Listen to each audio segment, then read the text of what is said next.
Sa ngalan ng Ama, ng Anak at ng Espiritu Santo. Amen. Sumainyo ang Panginoon.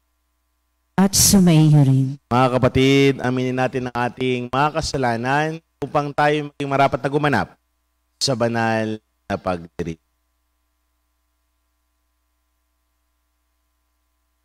Inaamin ko sa makapangyarihang Diyos At sa inyong mga kapatid, nalubha akong nagkasala sa isip, sa salita at sa gawa, at sa aking pagkukulang. Kaya isinasamo ko sa mahal na Birheng Maria, sa lahat ng mga anghel at mga banal, at sa inyong mga kapatid, na ako'y ipanalangin sa Panginoong ating Diyos. Kaawaan tayo ng makapangyarihang Diyos. Patawarin tayo sa ating mga kasalanan at patnubayan tayo sa buhay na walang hanggan. Amen. Panginoon, kaawaan mo kami. Panginoon, kaawaan mo kami. Kristo, kaawaan mo kami. Kristo, kaawaan mo kami. Panginoon, kaawaan mo kami. Panginoon, kaawaan mo kami. Manalangin po tayo.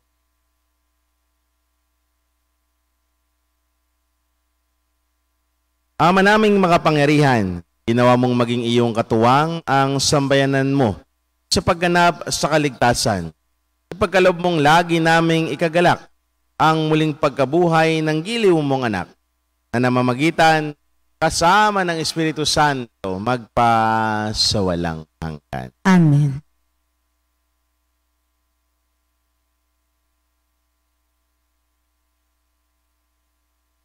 Pagbasa mula sa mga gawa ng mga apostol. Noong mga araw na iyon, umalis si Pablo sa Atenas at nagtungo sa Corinto. Natagpuan niya roon si Aquila, isang Hudyong taga-Ponto.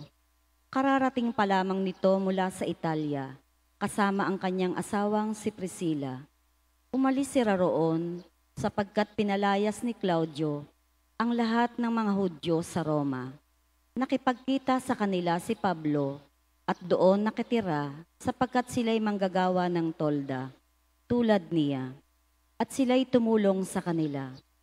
Tuwing araw ng pamamahinga, nakikipagpaliwanagan siya sa sinagoga at sinikap niyang mahikayat sa pananampalataya ang lahat, maging Hudyo o Grego.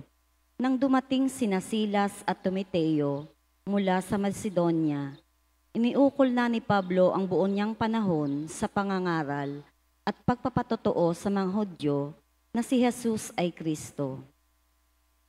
Nang siya'y salungatin nila at laitin, pinagpag niya ang alikabok sa kanyang damit bilang babala sa kanila. Sinabi niya, "Kasalanan ninyo kung kayo'y mapahamak.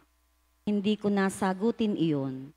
Mula ngayon, tutungo ako sa mga hintil." Kaya't umalis siya roon at tumira sa bahay ng isang nangangalang Tisyo Justo, isang taong may takot sa Diyos. Karatig ng sinagoga ang kanyang bahay.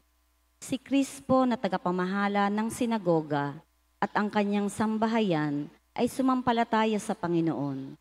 Sumampalataya rin naman at nagpabinyag ang marami sa mga taga-Korintong nakikinig kay Pablo. Ang salita ng Diyos. Salamat sa Diyos. Salmong tugunan. Panginoong nagliligtas sa tanang bansay na hayag. Panginoong nagligtas sa tanang bansay na hayag. Umawit ng buong awit at sa poon ay ialay, pagkat yung ginawa niya ay kahangahangang tunay. Sa sariling lakas niya at taglay na kabanalan, walang hirap na natamo, yaong hangad na tagumpay. Panginoong nagliligtas sa tanang bansay na hayag. Ang tagumpay niyang ito'y siya rin ang naghayag. Sa harap ng mga bansay, nahayag ang pagliligtas. Ang pangako sa Israel, lubos niyang tinutupad. Panginoong nagliligtas sa tanang bansay na hayag. Tapat siya sa kanila at ang pag-ibig ay wagas. Ang tagumpay ng ating Diyos kahit saan ay namalas. Magkaingay na may galak, iyaong lahat sa daigdig. Ang poon ay buong galak na purihin sa pag-awit. Panginoong nagliligtas sa tanang bansay na hayag. Alleluia, alleluia, alleluia,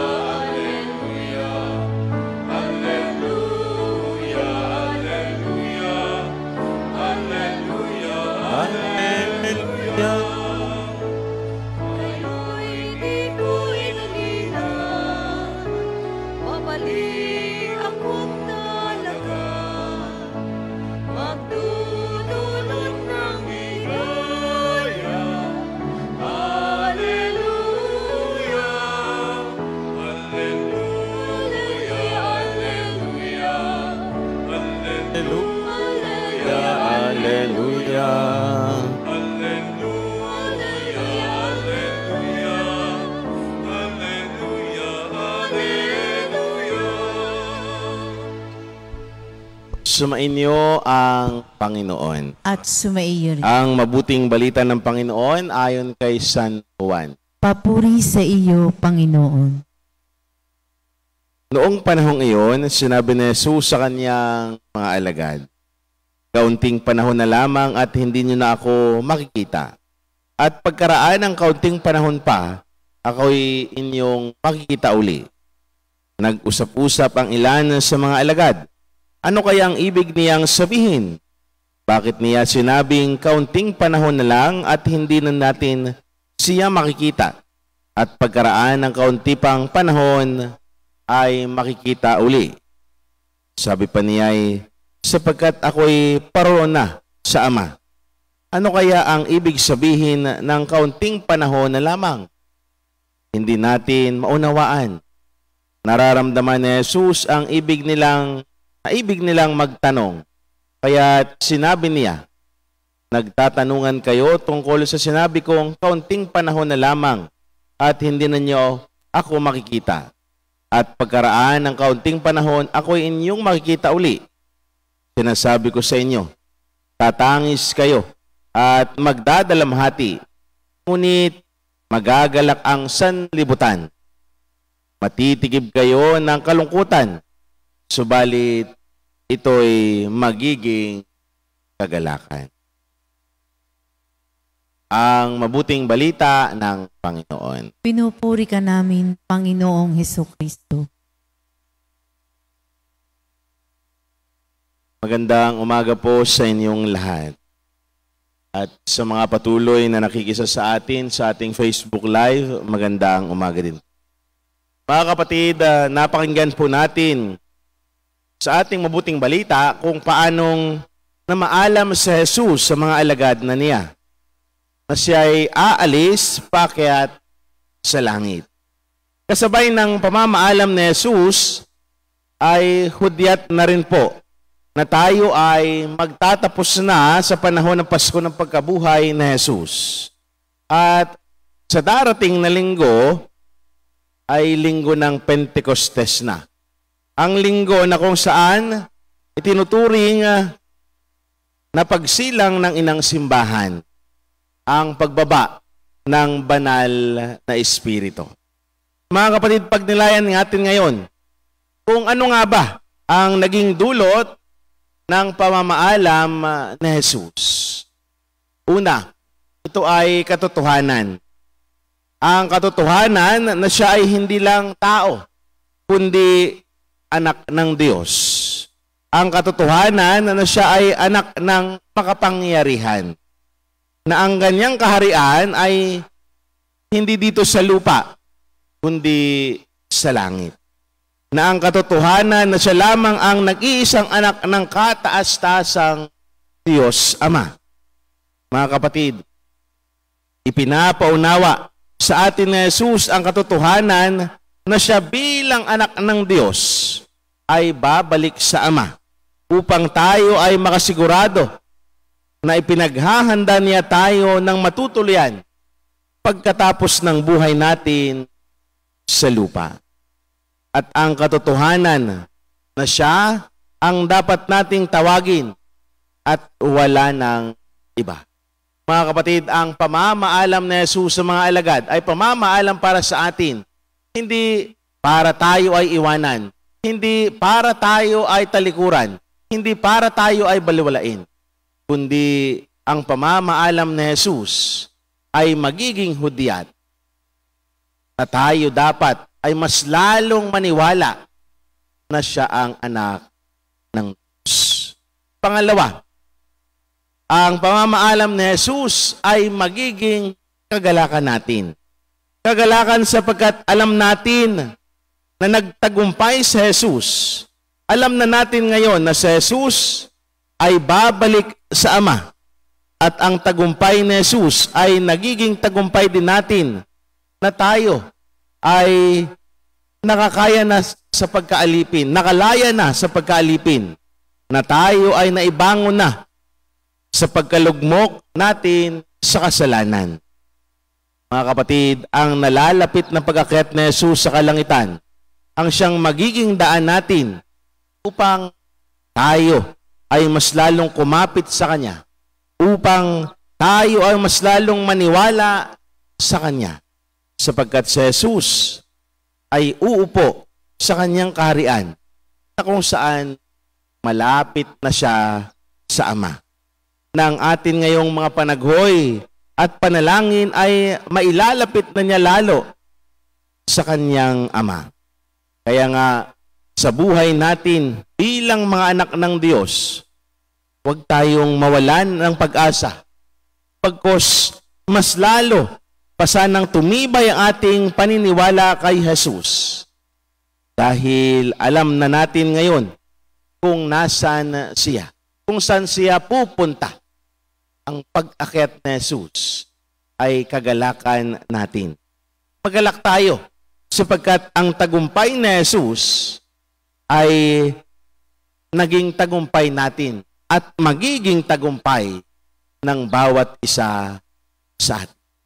Mga kapatid, dalawa hong mahalagang bagay ang paunawa ni Jesus sa Kanyang mga alagad at sa ating lahat. Una, ang katotohanan.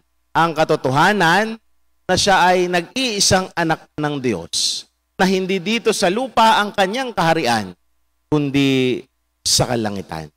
Pangalawa, ang pagpapamaalam ni Jesus ay naging kagalakan ng Kanyang mga alagad, sapagkat alam ng mga alagad na nagtagumpay si Jesus. At ang kagalakang iyon ay magiging kagalakan din natin, sapagkat ang tagumpay ni Jesus ay magiging tagumpay din natin. Sapagkat alam natin na meron nang nag-aantay sa atin. Naroon na. Aakyat na si Jesus sa Kanyang Ama. At ipinaghahanda na tayo ng Jesus nang matitirhan natin sa Kanyang kahari. Katotohanan at kagalakan ang magiging bunga ng pag-akyat ni Jesus sa langit. Ganun din ang ipinapaunawa sa atin na sana huwag tayong mawalan ng pag-asa. Pagkus, lalo pa sana tayong maniwala at kumapit kay Jesus dahil siya ang nag-iisang anak ng Diyos. Isang magandang umaga sa inyo.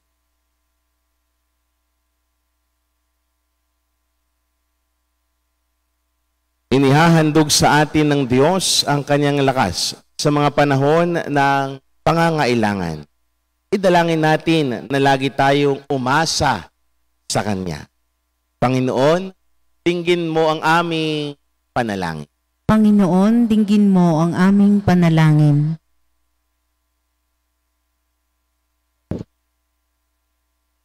Ang simbahan naway buong tapang na magpatotoo at walang takot na magpahayag ng mensahe ni Kristo sa mundo. Manalangin tayo sa Panginoon. Panginoon, dinggin mo ang aming panalangin. Ang mga nabubuhay sa pangungulila at dalamhati, naway makaranas ng nakapapaginhawang presensya ng pag-ibig ng Diyos. Manalangin tayo sa Panginoon. Panginoon, dinggin mo ang aming panalangin. Ang mga nalulungkot o namimighati, naway makaunawa sa tunay na kahalagahan ng kanilang buhay. Manalangin tayo sa Panginoon. Panginoon, dinggin mo ang aming panalangin.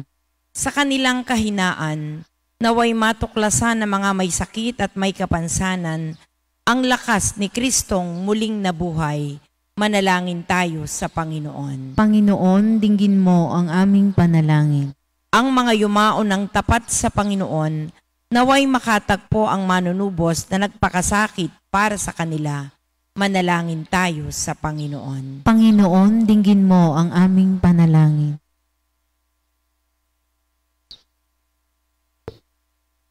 Ama naming puspos ng kabutihan at pag-ibig, tunghayan mo ng may habag ang iyong bayan dahil sa kanilang mga pagkukulang.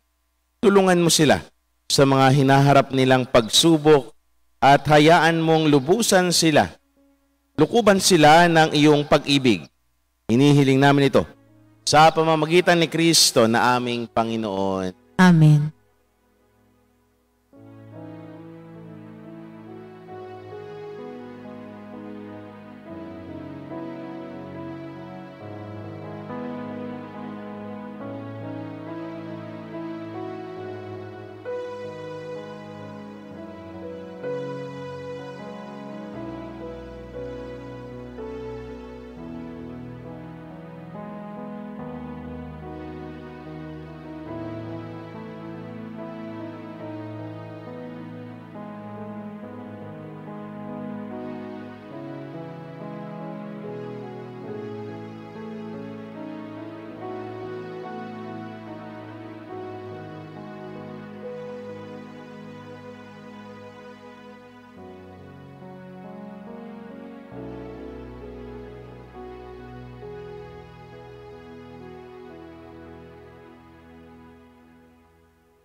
Manalangin kayo mga kapatid upang paghahain natin ang kalugdan ng Diyos amang makapangyarihan. Tanggapin nawa ng Panginoon itong paghahain sa iyong mga kamay, sa kapurihan niya at karangalan sa ating kapakinabangan at sa buong sambayanan niyang banal. Ama naming lumikha, pakitin mo sa iyong piling sa kalangitan ang aming mga panalangin kalakip, ang haing mga alay, upang ang mga pinangindapat mong gawing dalisay ay maging marapat na makasalo sa piging ng iyong pagmamahal.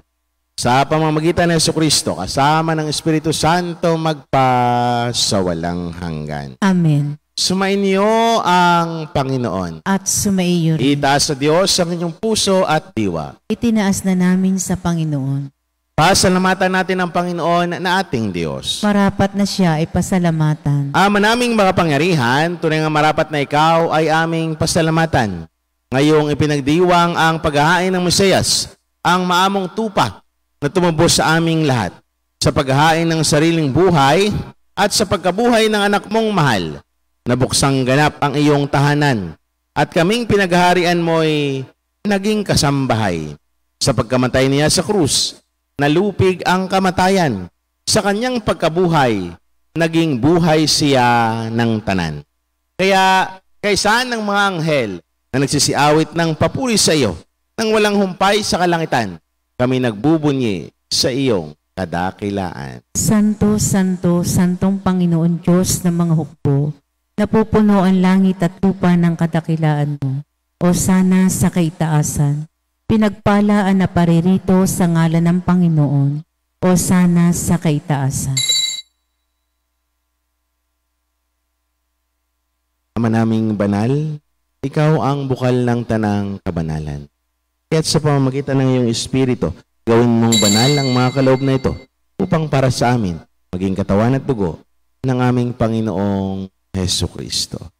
Bago niya pinagtiis ang kusang loob na maging handog, hinawakan niya ang tinapay, pinasalamatan kaniya, pinaghati-hati niya yon, iniabot sa kanyang mga alagad at sinabi, tanggapin ninyong lahat ito at kanin. Ito ang aking katawan na ihahandog para sa inyo.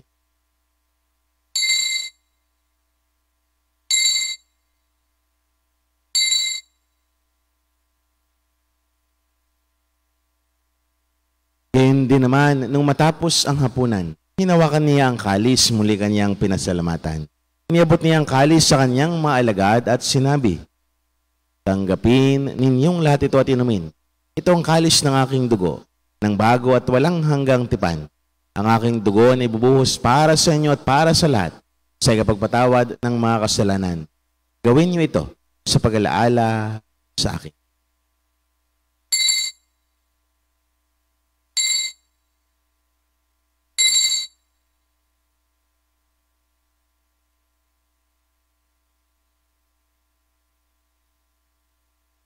Ipagbunyin natin ang misteryo ng pananampalataya. Si Kristo ay namatay, si Kristo ay nabuhay, si Kristo ay babalik sa wakas ng panahon. Ama, ginagawa namin ngayon ang pag-alaala sa pagkamatay at muling pagkabuhay ng iyong anak. Kaya tinialay namin sa iyo ang tinapay na nagbibigay buhay at ang kalis na nagkakaloob ng kaligtasan. Kami, nagpapasalamat dahil kami yung minarapat at tumayo sa harap mo para maglingkod sa iyo. Isinasamo namin kami magsalo-salo sa katawan at dugo ni Kristo ay mabuklod sa pagkakaisa sa pamamagitan ng Espiritu Santo. Ama, lingapin mo yung simbahang laganap sa buong daigdig. Puspusin mo kami sa pag-ibig kaysa ni Francisco na aming Papa, ni Gilbert naming Arsobispo at ng Tanang Kaparian. Alalahanin mo rin ang mga kapatid naming nahimlay nang may pag-asang sila'y muling mabubuhay, gayon din ang lahat ng mga pumanaw.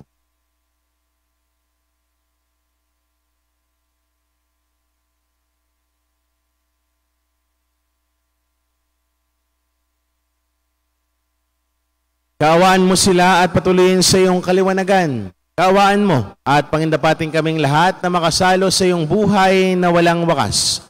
Kaysa ng mahal na Birheng Maria na ina ng Diyos, kaysa ni Poong San Jose, kaysa ng mga apostol at ng lahat ng mga banal, ni San Jose Marelo, na namuhay dito sa daigdig ng kalugod-lugod sa iyo. May pagdiwang nawa namin ang pagpupuri sa karangal mo sa pamamagitan ng anak na aming Panginoong Heso Kristo.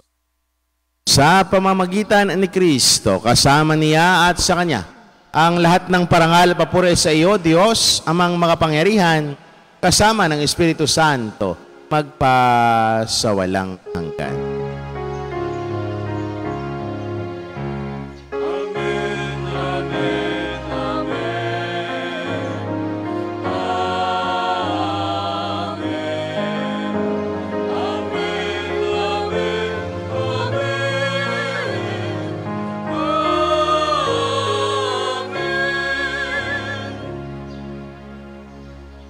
Nang may kababaan ng loob, sama-sama tutulog ang ating mga kahilingan sa panalangin tinuro sa atin ng Panginoon.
Hiniling namin kami adiyas sa lahat ng masama. Pagkalooban ng kapayapaan araw-araw, iligtas sa kasalanan tilayo sa lahat ng kapahamakan. Samantalang aming pinananabikan ang dakilang araw ng pagpapahayag ng tagapagligtas naming si Heso Kristo. Sapagkat iyo ang kaharian at ang kapangyarihan at ang kapurihan magpakailanman. Amen. Panginoong Heso Kristo, sinabi mo sa iyong mga apostol, kapayapaan ang iniiwan ko sa inyo. Ang aking kapayapaan ang ibinibigay ko sa inyo. Tunghayan mo ang aming pananampalataya at huwag naman ang aming maraming pagkakasala. Pagkalooban mo kami ng kapayapaan pagkakaisa ayon sa iyong kalooban, kasama ng Espiritu Santo magpasawalang hanggan. Amen. Ang kapayapaan ng Panginoon ay laging sumainyo. At sumaiyo rin. Magbigayan kayo ng kapayapaan sa isa't isa. Peace be with you po.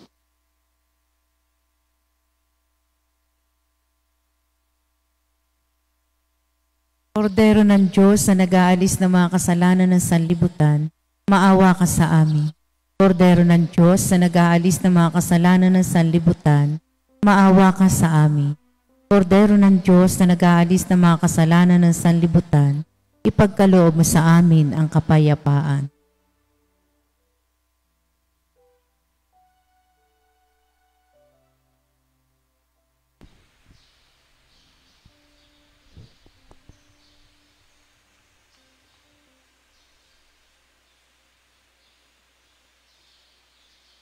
Mga kapatid, ito ang kordero ng Diyos.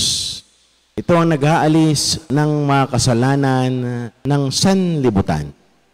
Mapapalad tayong naniyahan sa kanyang banal na piging. Panginoon, hindi ako karapat-dapat na magpatuloy sa iyo, ngunit sa isang salita mo lamang ay gagaling na ako.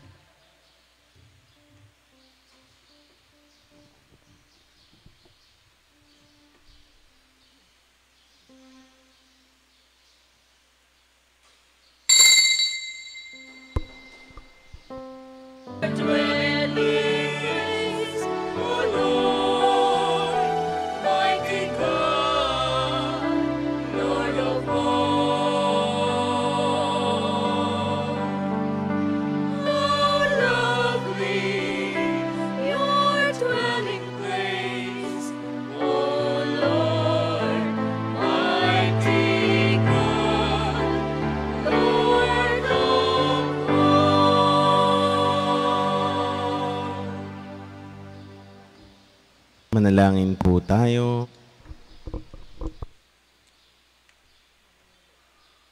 Ama naming mapagmahal, kaming pinapagsalo mo sa pagkabuhay ng iyong anak ay papakinabangin mong lagi sa kanyang lakas bilang bungang masagana ng dulot mong pagliligtas. Sa pamamagitan niya, kasama ng Espiritu Santo, magpasawalang yan. Amen. Sumainyo ang Panginoon. At sumaiyo rin. At pagpalain kayo ng mawain, mapagmahal at makapangyarihang Diyos. Sa ngalan ng Ama, ng Anak at ng Espiritu Santo. Amen. Ang banal na misa ay naialay na. Humayo at taglayang kapayapaan at pag-ibig ng Diyos. Salamat sa